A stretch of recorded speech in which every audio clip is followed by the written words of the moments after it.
जैसे ही Shinobu gate खोलकर डोमा के रूम में घुसती है, वो देखती है कई सारी लड़कियों की लाशें जमीन पर पड़ी हुई हैं और डोमा जो कि अपर मून 2 है, वो उस कमरे में बड़ी ही शांति से बैठा हुआ था और एक एक करके सारी लड़कियों को खा रहा था। और तभी डोमा शिनोबू को बड़ी ही फॉर्मल तरीके से ग्रीट करता है और शिनोबू ये देखकर काफी ज्यादा कंफ्यूज थी कि एक डीमन इतनी आराम से कैसे बात कर सकता है, जबकि डीमंस का नेचर ऐसा नहीं होता। तभी उन लाशों के ढेर में से एक जिंदा लड़की मदद की भीख मांगती है शिनोबू से, लेकिन डोमा उसे एक ही झटके में खत्म कर देता है। लेकिन शिनोबू की स्पीड इतनी ज्यादा फास्ट थी कि वो उस लड़की को बचा लेती है और जब तक शिनोबू उस लड़की को डोमा की रेंज से दूर लेकर आती है, तब तक उसे पता चलता है कि उस लड़की के कई सारे टुकड़े हो चुके हैं। लेकिन डोमा का मानना था कि उसने बिल्कुल ही सही करा है, क्योंकि अब वो लड़की मारी जा चुकी है तो वो बिल्कुल भी दर्द फील नहीं कर पाएगी। अब उसे कोई भी सफरिंग नहीं होगी और उसे किसी चीज से डरने की भी जरूरत नहीं है। और यहाँ पर डोमा कहता है कि जब फाइनली मैं उस लड़की को खाऊंगा, तब वो मेरा ही एक पार्ट बन जाएगी और मेरे साथ हमेशा हमेशा के लिए जिंदा रहेगी। लेकिन शिनोबू ये सुनकर बिल्कुल भी सेटिस्फाइड नहीं थी और उसे अब डोमा पर बहुत ही ज्यादा गुस्सा आ रहा था। फिर डोमा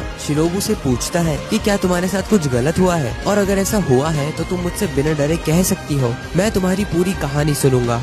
डोमा शिनोबू से पूछता है कि क्या तुम्हारे साथ कुछ गलत हुआ है, और अगर ऐसा हुआ है तो तुम मुझसे बिना डरे कह सकती हो, मैं तुम्हारी पूरी कहानी सुनूंगा। और सीरीज के इस पॉइंट तक हमने शिनोबू के मुंह पर सारे एक्सप्रेशंस देखे हैं, खुशी, डर, कंफ्यूजन, लेकिन हमने कभी भी शिनोबू को गुस्से में नहीं देखा, जिसका भी एक कारण है। लेकिन इस पॉइंट पर जब डोमा उससे ऐसी बात पूछता है, तब हमें पहली बार शिनोबू को गुस्से में दिखाया जाता है। फिर वो कहती है कि क्या तुम्हें ये हावरे याद नहीं कि कैसे तुमने मेरी बड़ी बहन को मार दिया था। और उस हावरे की वजह से डोमा को याद आता है कि हाँ, एक लड़की थी तो सही जो कि फ्लावर ब्रीदिंग यूज करती थी, और डोमा को याद आता है कि कैसे उसने उसकी बड़ी बहन को मार दिया था और मारने के बाद वो उसे खाना भी चाहता था, लेकिन सनराइज होने की वजह से वो उसे खा नहीं पाया। और इतने में ही शिनोबू डोमा की आंख पर हमला कर देती है और उसकी गजब की स्पीड को देखकर डोमा भी सरप्राइज हो जाता है। लेकिन तभी डोमा यूज करता है blood demon art lotus ice, और इस अटैक से वो शिनोबू को पीछे हटने पर मजबूर कर देता है। और उस अटैक से एटमॉस्फेयर में जितनी भी एयर थी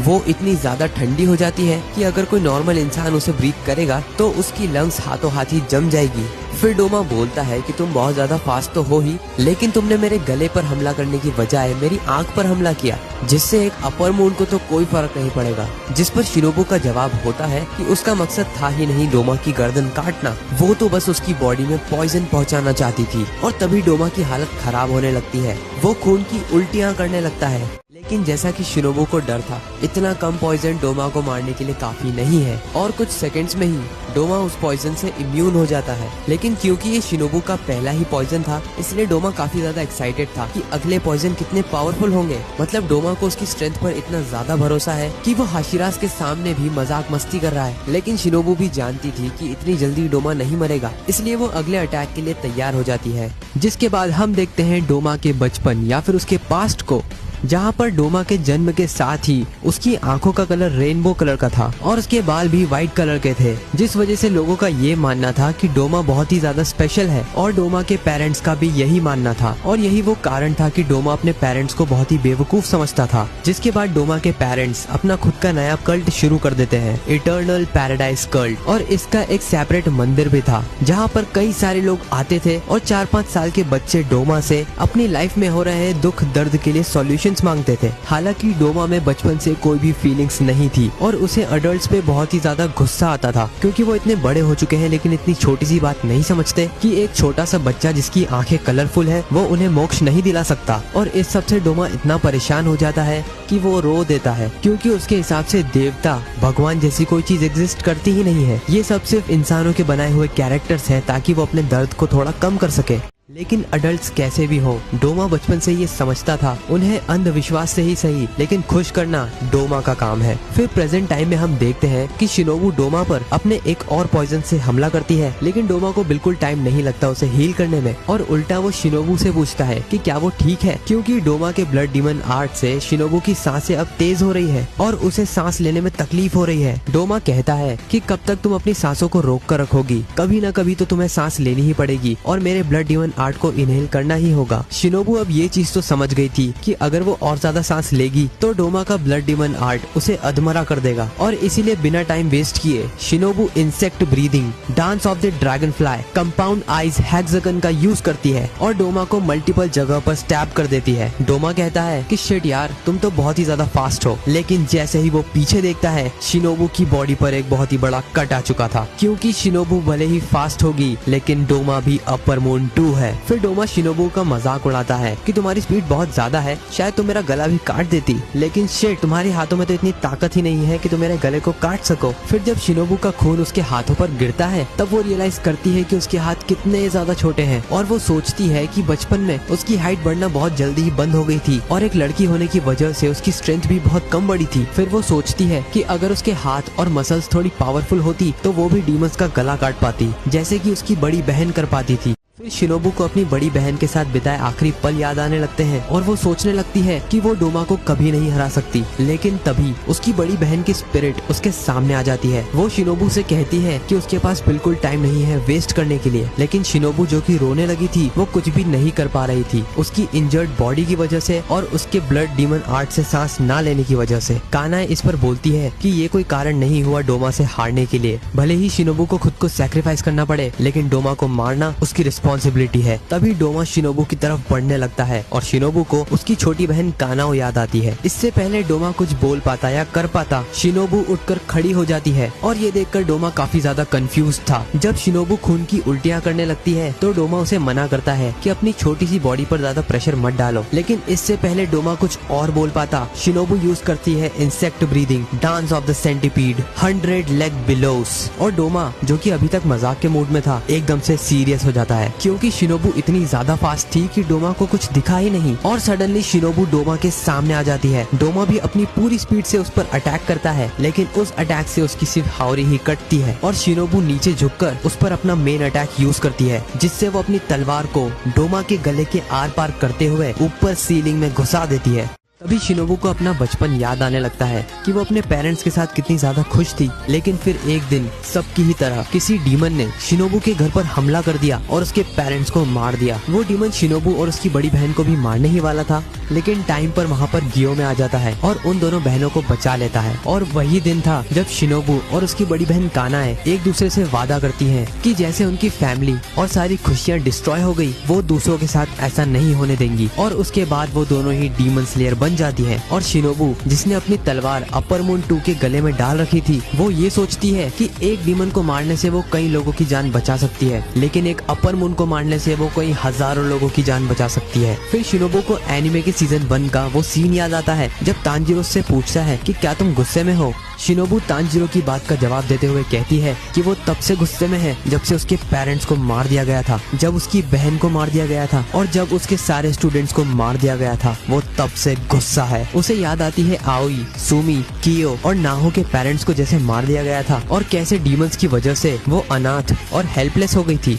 फिर धीरे धीरे शिनोबू की तलवार डोमा के गले से स्लिप हो जाती है और वो नीचे गिरने लगती है, लेकिन तभी डोमा उसे पकड़ लेता है और गले लगा लेता है। डोमा की ग्रिप इतनी ज्यादा पावरफुल थी कि शिनोबू खुद को छुड़वा ही नहीं पा रही थी, और डोमा शिनोबू को कांग्रेचुलेट करता है इतनी दूर आने के लिए और शिनोबू का मजाक भी उड़ाता है उसके कमजोर होने की वजह से। और डोमा सोचता है कि ये लड़की वर्दी है मेरा खाना बनने के लिए और मेरे अंदर समाने के लिए, जिस पर शिनोबू कहती है कि तुम्हें नर्क में भी जगह नहीं मिलेगी। तभी हम देखते हैं कानाओ को जो कि दौड़ते हुए गेट खोलती है और उसकी मास्टर को अपर मून 2 की पकड़ में देखती है, और कानाओ के सामने ही डोमा झटके से शिनोबू की हड्डियां तोड़ देता है, जिससे शिनोबू की तलवार जमीन पर गिर जाती है। कानाओ बिना टाइम वेस्ट किए फ्लावर ब्रीदिंग के फोर्थ फॉर्म को यूज करती है अपनी मास्टर को छुड़वाने के लिए, लेकिन डोमा उसे आराम से डॉच कर लेता है और कहता है तुम्हें इतनी भी तमीज नहीं, जब कोई आराम से खाना खा रहा हो तब उस पर हमला नहीं करते। और यहाँ पर हम देखते हैं कि वो शिनोबू की बॉडी को खा नहीं रहा था, उसे एज इट इज एब्जॉर्ब कर रहा था,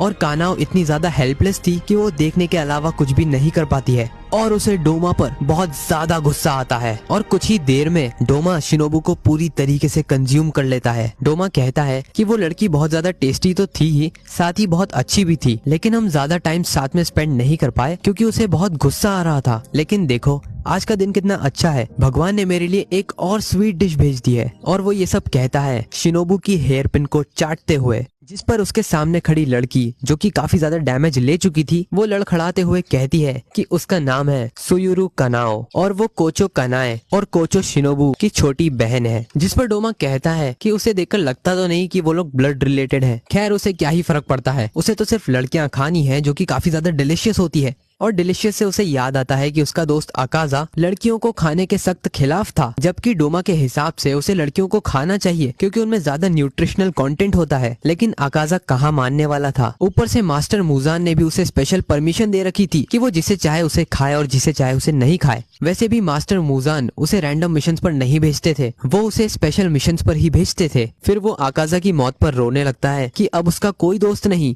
जिस पर कानाओ बहुत ही सीरियस होकर बोलती है कि झूठ बोलने की भी एक लिमिट होती है और वो ये चीज आसानी से बता सकती है कि डोमा के अंदर कोई भी फीलिंग्स नहीं है। कानाओ कहती है कि सभी लोगों के जन्म के साथ उनमें कई सारी फीलिंग्स होती है, जैसे हैप्पीनेस, जेलसी, सैडनेस और एंगर, लेकिन डोमा इनमें से कुछ भी समझ नहीं सकता। हालांकि डोमा काफी ज्यादा स्मार्ट है तो उसे पता है कि कैसे इमोशंस को छुपाया जाता है और फेक फीलिंग्स दिखाई जाती है। कानाओ कहती है कि जब डोमा कुछ भी फील कर ही नहीं सकता तो वो ये फालतू की एक्टिंग क्यों करता है। वो कहती है कि डोमा अंदर से पूरी तरह से खोखला है और यहाँ तक कह देती है कि डोमा आखिर पैदा भी क्यों हुआ। अब डोमा जो कि सीरियस हो चुका था, वो कहता है कि मैंने कई सारी लड़कियों को मारा है और उनसे बातें भी करी हैं, लेकिन मैं कभी भी तुम जैसी बुली से नहीं मिला जो कि इतनी सुंदर होने पर भी इतनी कड़वी बातें करती है। कानाओ इस पर कहती है कि वो उससे इतनी ज्यादा नफरत करती है कि उसके मुंह से सच ही निकल गया। डोमा इस पर कहता है कि तुम्हें गलतफहमी हुई है, मैं इतना भी स्मार्ट नहीं हूँ, और बात रही कि मैं पैदा भी क्यों हुआ हूँ तो एक काम करो, मुझे मार ही दो, अगर मार सकती हो तो।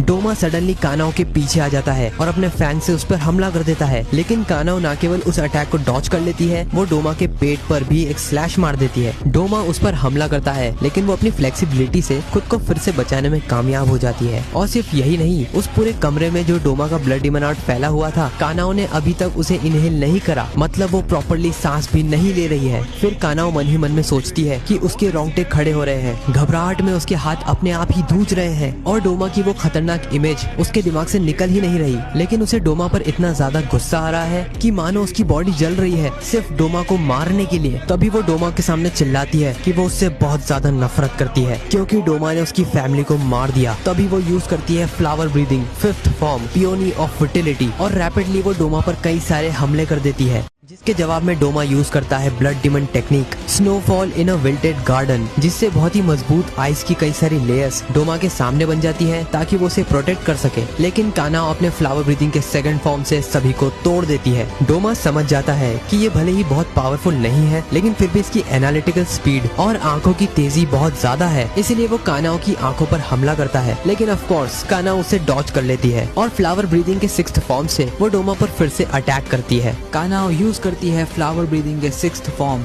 स्वर्लिंग पीच को, और कानाओ जिस फ्लेक्सिबिलिटी और स्पीड के साथ डोमा पर हमला करती है उससे डोमा काफी ज्यादा इम्प्रेस हो जाता है और समझ जाता है कि कानाओ कोई आसान शिकार नहीं है। तभी डोमा यूज करता है अपना blood demon art lotus wine, और वो कई सारे बर्फ के बने हुए लोटस से कानाओ पर हमला करता है, जिसके जवाब में कानाओ उन सभी को काट देती है। और इससे पहले कानाओ संभल पाती, डोमा अपना दूसरा अटैक कोल्ड व्हाइट प्रिंसेसेस कानाओ पर लॉन्च कर देता है। कानाओ इस अटैक को बेयरली ही डॉज कर पा रही थी कि तभी डोमा ऊपर की तरफ से विंटर आइसिकल अटैक कर देता है। इन अटैक से बचने में कानाओ को काफी ज्यादा दिक्कत आ रही थी और डोमा भी इस चीज को मेंशन करता है कि उसे सिर्फ क्लोज कॉम्बैट में ही हराया जा सकता है, दूर से वो अपनी पावर्स का बिल्कुल परफेक्ट यूज कर सकता है। और तभी एक सेकंड के लिए डोमा गायब हो जाता है, लेकिन जब वो वापस से अपीयर होता है तब उसके हाथ में कानाओ की निचिरिन ब्लेड थी और कानाओ ये देखकर शॉक्ड रह जाती है। और डोमा कानाओ पर टॉन्ट मारते हुए कहता है कि उसे अपनी तलवार को थोड़ा टाइट पकड़ना चाहिए, और इसी के साथ वो कानाओ से कहता है कि अगर तुम में ताकत है तो इसे लेकर दिखाओ। तभी Doma blood demon art scattered lotuses use कर देता है और ये अटैक इतना ज्यादा पावरफुल और इतना ज्यादा फास्ट था कि कानाओ उसे डॉज करने की जगह कम से कम डैमेज होने वाला स्पॉट ढूंढती है, लेकिन फिर भी उसके चेहरे पर कई सारे कट्स आ जाते हैं। लेकिन तभी इस फाइट में बहुत ही बड़ा ट्विस्ट आता है जब हमारे लॉर्ड इनोस्के रूफ तोड़ते हुए सीधा डोमा के रूम में एंटर कर जाते हैं और सभी को सावधान होने के लिए कह देते हैं। तभी इनोस्के यूज करता है beast breathing, fifth fang, mad cleave, जिससे वो डोमा के अटैक को पूरी तरीके से काट देता है और कानाओ को बचा लेता है। जिसके बाद इनोस्के अपने सामने खड़े डीमन को जूम इन कर देखता है और अनाउंस कर देता है कि सामने खड़ा डीमन अपर मून 2 है और इनोस्के ही वो बंदा होगा जो कि उसे हराएगा और फाइनली एक हाशिरा बन जाएगा। डोमा मन ही मन में बोलता है कि वो कौन सा उसकी आइडेंटिटी छुपा रहा था और डोमा मन ही मन में सोचने लगता है कि ये बंदा तो बहुत ही ज्यादा इंटरेस्टिंग कैरेक्टर है। फिर इनोस्के कानाओ की तरफ देखता है और बोलता है कि तुम्हें तो बहुत ही ज्यादा चोट लगी है, अगर ये बात शिनोबू को पता चल गई तो वो बिल्कुल खुश नहीं होगी। जिस पर कानाओ कुछ रिस्पॉन्ड तो करती ही नहीं है, साथ में दुखी भी हो जाती है और इससे इनोस्के समझ जाता है कि शिनोबू मारी जा चुकी है और ये बात पता चलते ही इनोस्के पूरा सीरियस हो जाता है। डोमा जो कि दूर खड़ा हुआ बातें सुन रहा था वो कहता है कि किसने कहा शिनोबू मारी जा चुकी है, वो तो मेरे अंदर समा चुकी है और अब वो अमर है, क्योंकि जिसे भी मैं खाता हूँ वो मेरी बॉडी का एक पार्ट बन जाते हैं और हमेशा के लिए अमर हो जाते हैं। जिसके बाद इनोस्के को याद आता है कि शिनोबू ने उसे एक पिंकी प्रॉमिस किया था कि इनोस्के उस बैंडेज को नहीं निकालेगा जो कि शिनोबू ने उसे लगाई है। फिर इनोस्के इंसेनली सीरियस होकर बोलता है कि मैं तुम्हारे टुकड़े टुकड़े कर दूंगा और डायरेक्टली इनोस्के डोमा पर हमला कर देता है और कानाओ उसे वार्न करती है कि डोमा की बनाई हुई एयर को बिल्कुल इनहेल मत करना, लेकिन इनोस्के कौन सा सुनने वाला था, इसलिए वो यूज करता है बीस्ट ब्रीदिंग, फोर्थ फैंग और वो डोमा पर कई सारे स्लैशेस का अटैक कर देता है। जिस पर डोमा इनोस्के का मजाक उड़ाता है क्योंकि उसकी तलवार टूटी हुई थी और उसके फाइटिंग का कोई स्टाइल है ही नहीं, वो तो बस जंगलियों जैसे तलवारों को चला रहा था। डोमा इनोस्के के गले पर हमला करता है लेकिन इनोस्के अपनी फ्लेक्सिबिलिटी का नमूना दिखाते हुए उस अटैक को डिफ्लेक्ट कर देता है और इनोस्के डायरेक्टली कानाओ के पास जंप मार देता है और यहाँ पर हमें पता चलता है कि इनोस्के ने ये सरप्राइज अटैक इसलिए करा था ताकि वो कानाओ की ब्लेड वापस ला सके।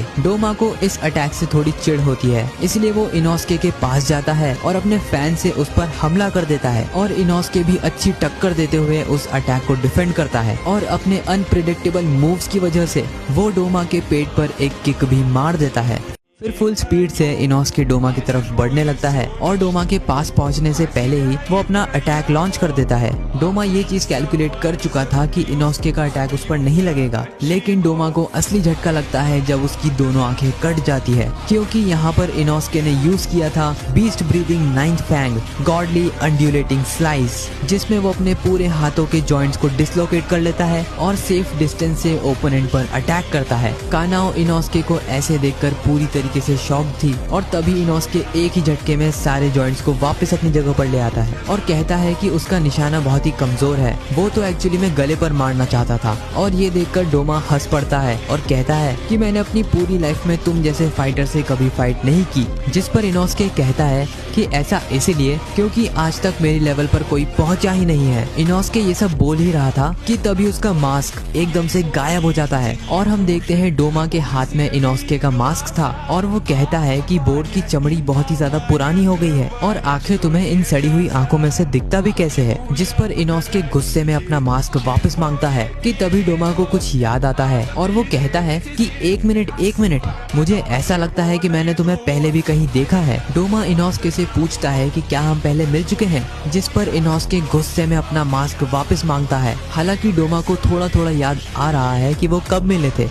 कानाओ इनोस्के को बोलती है कि डोमा बस तुम्हारा ध्यान भटकाने के लिए ये सब बोल रहा है, लेकिन तभी डोमा अपने दिमाग में अपनी उंगली डाल देता है और याद करने लगता है कि वो कौन सी मेमोरी थी जब वो इनोस्के से मिला था और उसे याद आती है एक लड़की आज से 15 साल पहले। डोमा को याद आती है एक 17-18 साल की यंग लड़की जिसे उसका हस्बैंड मेंटली तो परेशान करता ही था, साथ ही वो फिजिकली भी उसे बहुत मारता था। इसलिए इन सब से परेशान होकर उस लड़की ने अपना घर छोड़ दिया और अपने न्यू बॉर्न बेबी को लेकर डोमा के मंदिर पहुंच गई और डोमा ने भी उसे अपने इटर्नल पैराडाइज कल्ट में जगह दे दी। उसके कोई भी भाई बहन, माता पिता या रिश्तेदार नहीं थे, इसलिए उसके पास कोई जगह नहीं थी कहीं जाने के लिए। जब डोमा ने उस लड़की की हालत देखी तब डोमा जैसे राक्षस को भी उस पर दया आ गई। उसका फेस और उसकी बॉडी पूरी तरीके से सूजी हुई थी और वो एक आंख से अंधी भी हो गई थी फिजिकल अब्यूज की वजह से। उस लड़की की आंखें और उसका चेहरा इतना ज्यादा सुंदर था कि डोमा जैसे इमोशनलेस राक्षस प्रीशियस को भी वो लड़की हमेशा के लिए याद रह गई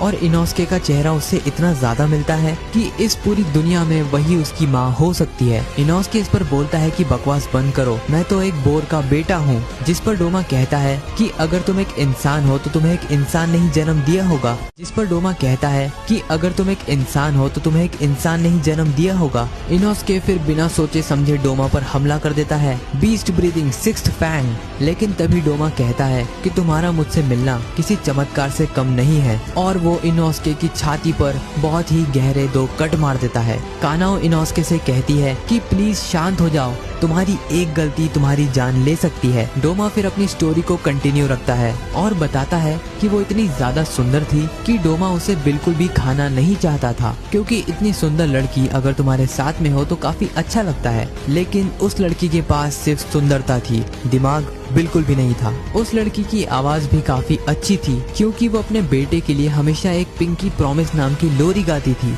वो हमेशा गाने की लिरिक्स को थोड़ा बदल देती थी और हर बार एक नए गाने की तरह सुरीला गाना गाती थी। तभी एकदम से इनोस्के की एक मेमोरी किक करती है और उसे थोड़ा थोड़ा याद आने लगता है कि वो पिंकी प्रॉमिस का गाना शिनोबू ने उसे नहीं बल्कि उसकी माँ ने उसके लिए गाया था। डोमा बताता है कि उसका उसे मारने का कोई प्लान नहीं था, इनफैक्ट वो तो उसके साथ हमेशा रहना चाहता था। लेकिन जैसा कि उसने बताया, उस लड़की में बिल्कुल दिमाग नहीं था। उसे बिल्कुल टाइम नहीं लगा ये समझने में कि मैं अपने फॉलोअर्स को खाता हूँ। और जैसे ही उसे ये पता चला, वो मंदिर से भाग निकली अपने बेटे से माफी मांगते हुए, क्योंकि उसकी माँ हमेशा गलत डिसीजंस लेती थी। इनफैक्ट उसे भागते हुए ये भी याद नहीं था कि वो बिल्कुल ही गलत डायरेक्शन में भाग रही थी।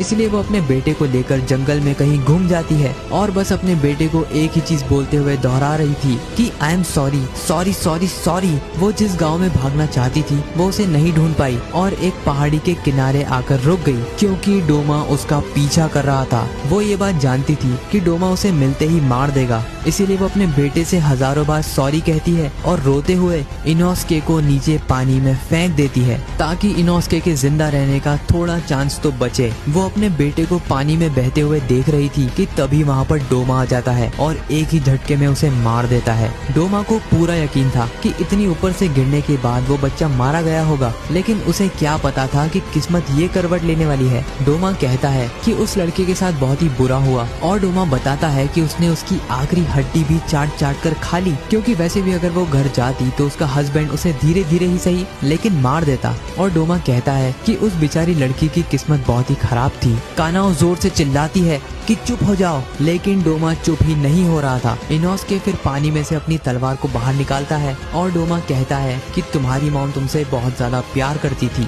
जिसके बाद इनोस्के को बहुत ज्यादा ही गुस्सा आ जाता है और वो कहता है कि मेरी मॉम और मेरे दोस्तों को मारने वाला डीमन ठीक मेरे सामने खड़ा है। वो डोमा से बोलता है कि मुझे अपना पास्ट याद दिलाने के लिए थैंक यू, लेकिन अब मैं तुम्हें बताऊंगा कि नर्क आखिर होता क्या है।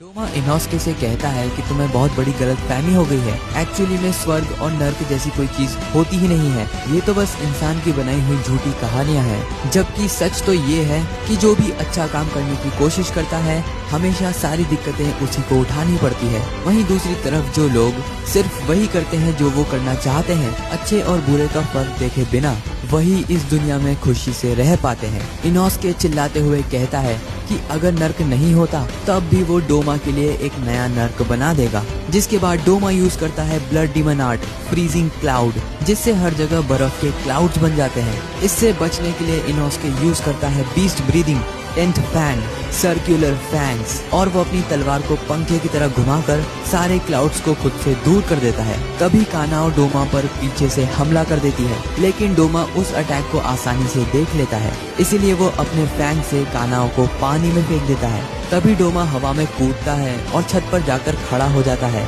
इनोस्के उसे नीचे बुलाता है और डोमा से पूछता है कि कहीं तुम्हें मुझसे डर तो नहीं लग रहा, जिसके जवाब में डोमा कहता है कि आकाजा मारा जा चुका है और अब उसके पास बिल्कुल टाइम नहीं है यहाँ पर वेस्ट करने के लिए। इसीलिए डोमा अपने ब्लड डीमन आर्ट से एक क्रिस्टल मीको डॉल बना लेता है और वो डॉल से कहता है कि इन बच्चों के साथ तुम खेलो, मुझे थोड़ा काम है। वो डॉल जमीन पर लैंड करती है और इनोस्के कानाओ पर हमला करना शुरू कर देती है।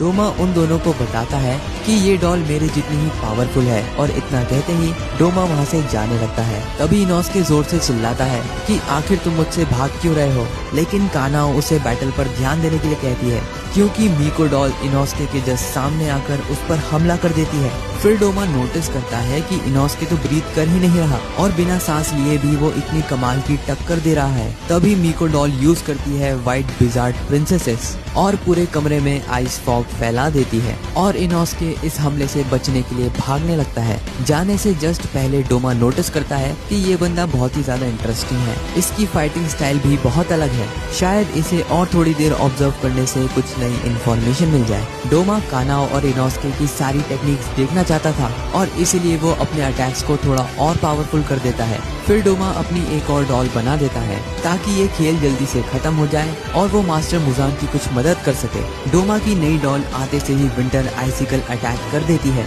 जिससे इनोस्के और कानाओ दोनों को ही बहुत ज्यादा दिक्कत आती है और इनोस्के की बॉडी पर तो कई सारे कट्स भी लग जाते हैं। और ये देखकर इस फाइट से डोमा का इंटरेस्ट खत्म हो जाता है और वो समझ जाता है कि ये दोनों भी नॉर्मल डीमन स्लेयर्स ही हैं। इसीलिए वो बाहर जाने के लिए अपने रूम के गेट तक पहुंचता है और तभी एकदम से उसकी बॉडी मेल्ट होना शुरू हो जाती है और इससे अपर मून 2 बहुत ज्यादा ही कंफ्यूज्ड हो जाता है और मेल्ट होती हुई बॉडी के साथ वो एकदम से जमीन पर गिर जाता है। फिर हमें दिखाया जाता है एक फ्लैशबैक जहां पर शिनोबू कानाओ को अपना मास्टर प्लान बताने वाली थी। शिनोबू उसे बताती है कि अगर उनका सामना कभी अपर मून 2 से होता है तो शिनोबू खुद मारी जाएगी और डोमा के द्वारा खा ली जाएगी। और ये सुनते ही कानाओ पूरी तरीके से शॉक्ड रह जाती है और कहती है कि इससे बेहतर होगा अगर हम उससे साथ मिलकर लड़े और हरा दे।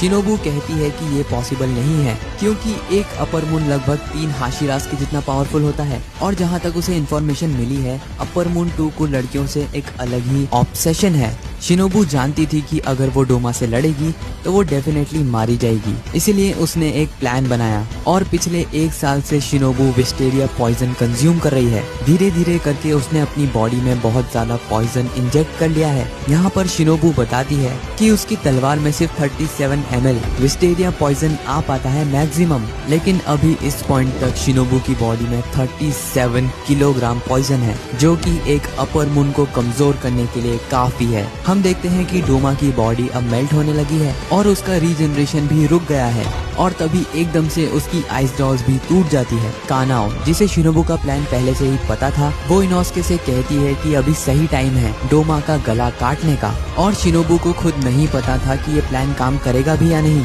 इसीलिए कागाया ओबियाशिकी शिनोबू को इस मामले में लेडी टामायो की मदद लेने के लिए कहते हैं। शिनोबू कानाओ को बताती है कि एक बार अगर पॉइजन ने काम करना शुरू कर दिया तो ये कानाओ की रिस्पॉन्सिबिलिटी है डोमा को खत्म करने की। इसीलिए कानाओ अपनी पूरी ताकत लगाकर डोमा पर हमला करती है ताकि शिनोबू का सैक्रिफाइस वेस्ट ना जाए। जैसे ही इनोस्के और कानाओ डोमा पर हमला करते हैं, डोमा अनलीश करता है अपना final move frozen lily Bodhisattva, जिससे एक आइस का बुद्धा स्टैचू बन जाता है और ये बुद्धा स्टैचू बहुत ज्यादा ही पावरफुल था। स्टैचू बिना टाइम वेस्ट किए इनोस्के और कानाओ पर हमला कर देता है। कानाओ ये बात जानती थी कि अगर अभी वो पीछे हटे तो डोमा के पास बहुत ज्यादा टाइम हो जाएगा रीजनरेट करने के लिए, और अगर वो ज्यादा पास रहे और उन्होंने फॉग को इनहेल किया तो वैसे भी वो नहीं लड़ पाएंगे। ऐसे टाइम पर कानाओ अपनी लास्ट टेक्निक यूज करती है, जो कि उसे यूज करने से मना किया था शिनोबू ने, क्योंकि वो इस अटैक को यूज करते हुए परमानेंटली ब्लाइंड हो सकती है, क्योंकि आंखें बहुत ज्यादा ही सेंसिटिव होती है और उनकी ब्लड वेसल्स बहुत पतली होती है। तो अगर इतना ज्यादा प्रेशर आईबॉल्स पर पड़ेगा तो श्योरली वो ब्लाइंड हो जाएगी।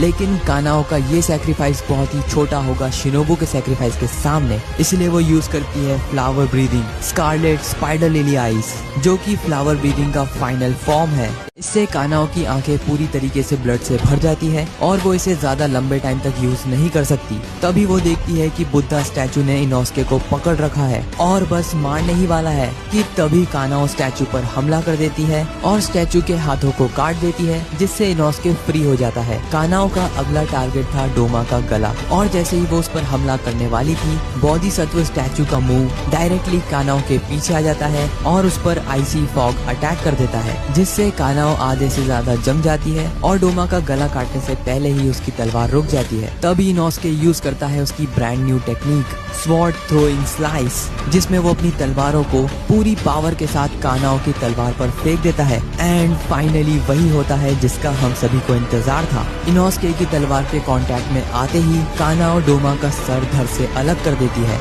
डोमा को बिल्कुल भी यकीन नहीं हो रहा था कि उसका सर अभी अभी कट चुका है। उसने कभी सोचा भी नहीं था कि इतने कमजोर डीमन स्लेयर्स उसे हरा देंगे। हालांकि डोमा अभी भी हार नहीं मानता है। उसका मानना था कि उसका सर फिर से रीजनरेट हो जाएगा, बिल्कुल आकाजा या मुजान की तरह, और सर कटने के बाद भी वो फाइट को कंटिन्यू कर सकता है। लेकिन जैसे ही डोमा का सर कट कर जमीन पर गिरता है, उसकी बॉडी और उसका सर डिसइंटीग्रेट होने लगता है और जल्द ही वो समझ जाता है कि अब उसका टाइम आ चुका है।